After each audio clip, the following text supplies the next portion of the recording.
This is the Venus Optics Laowa Macro Probe Lens. And as you can tell, it's super worthy of the name. So, I've actually had this lens for a couple weeks now, started messing with it. It's definitely not the type of lens that you use very often. It's super specialty, but it's already responsible for one absolutely crazy shot in the last video, the OnePlus 7 Pro review. Definitely check it out if you haven't already. I'll go ahead and drop a link below that like button. Okay, hold up, let's rewind for a second. So the company Venus Optics makes a bunch of other weird specialty lenses like this one, this super ultra wide tilt shift macro lens that I've used for a couple videos, especially car ones. But why did this one specifically, I mean, it probably would catch your eye too, but why this one? Why the probe? Well, you might be like me, and you might have seen a couple clips of this lens floating around the internet. There's even one really well done viral video of someone literally shooting this lens through various subjects and getting all these crazy shots. And then most recently, it appeared in this behind the scenes video on Twitter from Phil Esposito of The Verge as the critical tool for getting that crazy intro shot from their Galaxy Fold review. Once I saw that sort of piqued my curiosity. I looked it up. Turns out it was on B&H with like expedited shipping. And that was sort of all I needed to see. So within a couple days, it was here at the studio. So what's the deal? If you're a video shooter or a creator or a YouTuber or anything, why on earth would you want a crazy lens like this? If you think about it, this is a lens that's made specifically for video, and it's kind of all in the name, the probe lens. And there are a lot of crazy things about this lens. So this is what a normal camera lens looks like. You've probably seen one before. This is what a cine lens looks like, made specifically for video. And this is the probe lens. It looks pretty wild. It's about almost 1.5 feet long, just a few centimeters wide for most of the barrel. And the specs, it's full frame, fully manual, 24mm macro lens, f/14 to f/40. f/14 to f/40. What? Yeah, no, that's weird. Let's break this down. So first of all, the fact that it covers full frame is pretty amazing. It's a fully manual lens, which means the aperture ring and the focus ring are both declicked and fully hand operated instead of electronic. There also happens to be 7 aperture blades, by the way, and 27 different optical elements in the whole tube. And it's a macro lens, meaning the minimum focus distance is really close, 1.5 feet. But when you measure minimum focus distance from the flange or from the sensor basically, that 1.5 feet puts it just inches away from the end of the barrel of the lens, which is also pretty crazy. And then the 24mm is also odd. Most macro lenses are around 100mm in focal length, which is great. That gets you really close to the subject, but also really isolates it with this super shallow depth of field. A 24mm macro, it still lets you get super close, but it keeps this wide angle field of view and more is in focus. And then the f/14 to f/40 is kind of a blessing and a curse. On one hand, if you could go all the way wide open to f2.8 or f4 or something, you'd probably get almost nothing in focus. So it kind of saves you from that. But on the other hand, at f/14 wide open, it means you need a lot of light for this lens, like a lot of light. And then keeping up with the probe theme, the front end of this lens is actually waterproof, so you can not only probe, small spaces, but you can submerge it, even get underwater shots if you want to. And then you can see up front, there's actually this ring of, that is right, LEDs, because this lens has lights built in to the lens. It's a lot, so if you're shooting in a very small space or a dark space, you can use the light to illuminate your subject. There's literally a micro USB port on the barrel of this lens that plugs into it, and it comes with a micro USB cable in the box. So if you attach it to some sort of power brick like I did, and then plug it in and turn it on, you end up with this sort of a magic wand of an experience. It's pretty bright too. That's all the LEDs lit up at once, a ring light at the end of your probe lens. It's crazy. But of course, when it all comes down to it, of course, the shape of this lens is what makes it such a unique tool. Obviously, being so narrow, you can get right up like super close to things. You can be in small spaces. And then of course, you're sort of really close to something while being far away from it at the same time. And there's also a bunch of YouTube videos detailing a bunch of examples of this. Even that viral video depicting kind of shooting it, the shooting part is fake. There's nothing detaching from the lens here. That's definitely edited.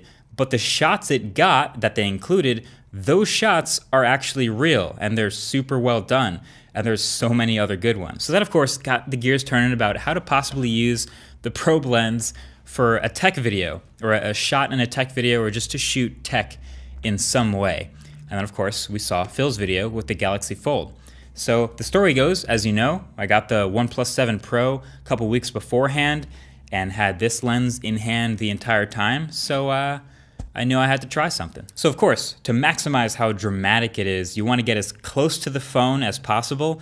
And like I said, even at f14 wide open, you need a ton of light to even see anything usable. Even in broad daylight or super strong studio lights, you got to crank the ISO at f14. The thing is, phone screens are actually really not that bright, and if you shine lights at them, they get less bright. So it turns out that's actually why The Verge's video was shot in this dark setting with a dark background, because it's the only way to really see the phone's display with this lens. So that's why I ended up having to do basically the same thing for the OnePlus 7 Pro. Phone screens just aren't bright enough to compete against other lights, so the only way to really see it vividly is to turn the rest of the lights off. Kind of like how your phone screen looks the brightest at night. But we had some other practicals and some other lights in the scene, and then even after we set everything up, with a shot like this, the work isn't done until a little bit of coloring, a little bit of editing to brighten up the phone, denoising, effects adding, and potentially even sound design, etc. But the final shot is so worth it. So really, as it's turning out, the best way to maximize this lens when shooting objects with it is, number one, to get really, really close to your subject, usually a small subject, and then, you know, play with movement a bit, and specifically things around the barrel to really get that perspective that it creates of being like a tiny person on like a small surface with things going past you. So that's what we tried to do. So here are some other examples of some shots we've done with the probe lens.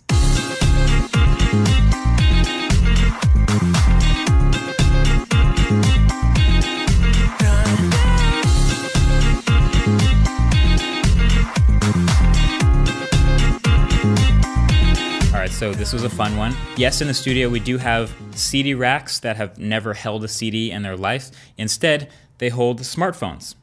Don't worry, it's perfect. So I was literally just wondering what it would look like to move through the phones as if you were like a bug flying through them. So the red is on a slider. We pointed lights at it, like lots of lights. And there's almost no other point to this shot other than really just seeing how cool it would look from that crazy inside perspective. We did a couple different versions, you know, pull versus push moves.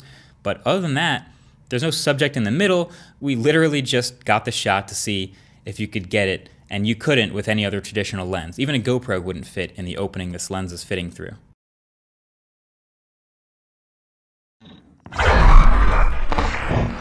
All right, so this one's just fun, and I think a lot of that's just because it's really colorful and I was hungry, but I think it would be even more awesome with maybe the robot or with possibly a true slow motion camera like a Phantom or something crazy. But the setup is similar. It's got a lot of light, and then just timing the M&Ms falling over and spilling basically over the lens, and that was the challenge, is to time it right. So this was shot in slow motion. The red does handle 120 FPS at 4K, so that was not a problem. But we had plenty of other versions and other bloopers with this shot, with the M&Ms spilling everywhere, and weird timing because it's human error. You know, you're not gonna get it perfect every time. But the final version, it couldn't have worked out any better with the M&Ms bouncing pretty much right over the lens, just like a transition. This one actually is inspired by that viral video where it looks like it goes through this brush with all the bristles. This one, just fake plants. So for this one, I was thinking we were gonna use the light on the front of the lens for this one, but after a few test shots, it turned out to definitely still be too harsh, like a spotlight, so we turned that off and basically doubled down on lighting the environment a lot better. So there's still a ton of light here. And the original shot was actually pulling the move on the slider backwards so the fake grass would sort of naturally move over to cover up the lens as it goes past. So the final shot you see is just playing it back reversed. And then the lighting on the Android at the end as it dims out, that was just timed by hand, just by moving the light I was holding. 100% practical effects, 100% probe lens.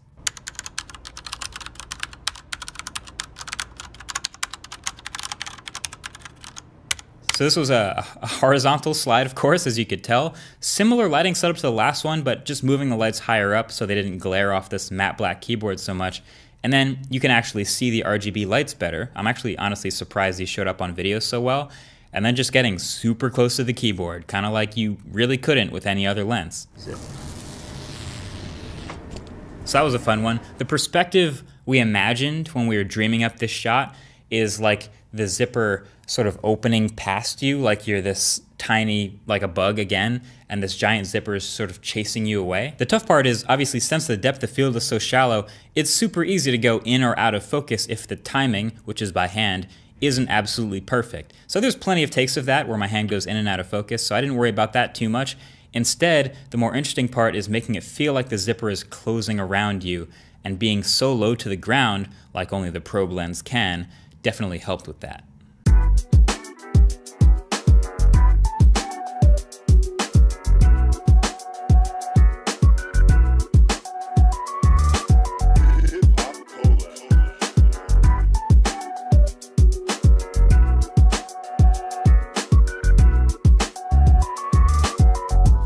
So this is the last, and I'll say the most difficult one, just because it's entirely handheld and free-flowing, and it is not a lightweight camera. But the perspective is basically as if you're, attached to the marker, like you're a bug holding onto the marker for dear life as I write something. And it kind of turned out pretty well. And you could probably do this with another 24mm lens if the minimum focus distance was close enough, but that was fun to shoot anyway. But yeah, that is the probe lens. It's clearly not a conventional lens, and there's almost no reason to actually go get one. You kind of have to invent ways to use it. But those couple times where you do actually find a good use for it and it turns out to work really well, it's so worth it. So that's what makes this dope tech. So of course, now that you've seen it on video, you'll be the first to recognize it when you see a shot occasionally from it in a future video, kind of like the robot shots you guys recognize. I promise not to overuse it, but I'm super glad we have it. Thanks for watching. Catch you guys in the next one.